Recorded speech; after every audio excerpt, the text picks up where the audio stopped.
Additional rules for the PMP exam, and this rule is focused on stakeholders once again. The bottom line of this rule is if there is an issue with stakeholders, it should be resolved as much as possible with dialogue. If possible, face-to-face dialogue. Let's take a look at the rule. The rule states stakeholder issues should be resolved with dialogue and openness.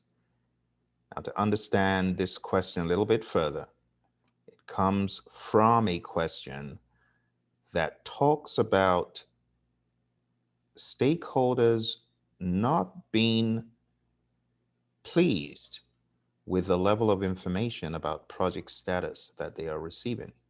And the options that we had for this question were such as follow the stakeholder engagement plan, escalate the issue to the project sponsor. So think about that. If stakeholders complain something isn't working, following the plan should have already been done. It's not what you should do next, it's what you should have done prior.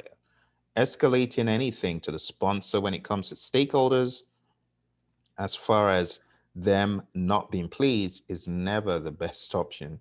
You need to take the bull by the horns, solve the problem. And lastly, create a communications management plan that should have been done before.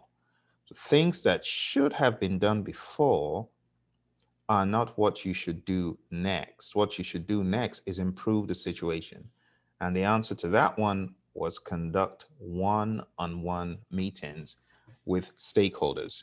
Now, as usual, we're going to open up our favorite book, the PMBOK Guide. We're going to take a look at a few things that point towards why this is a good option. So let's go to 13.3.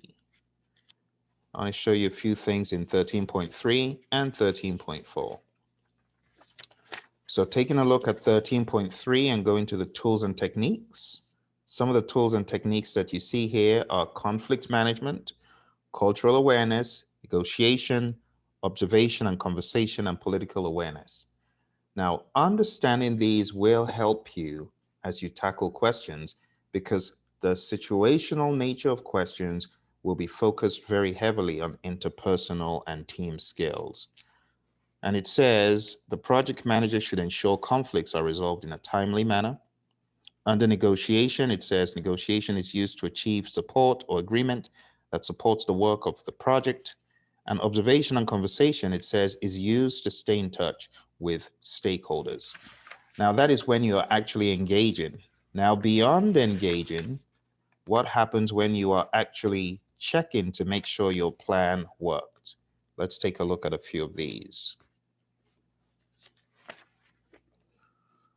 So taking a look at page 534, we can see again, we have interpersonal and team skills.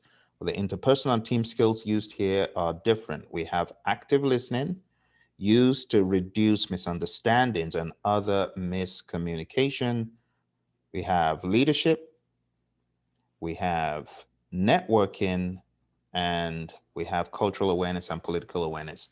So all of that to sensitize you, my friends, to the fact that as a project manager taking this exam, you need to be ready for a lot of situational questions that test you on interpersonal and team skills, that test you on leadership, that test you on influence and things such as that. I hope this has been of help to you. Don't forget to like, subscribe, share with your friends. Bye for now.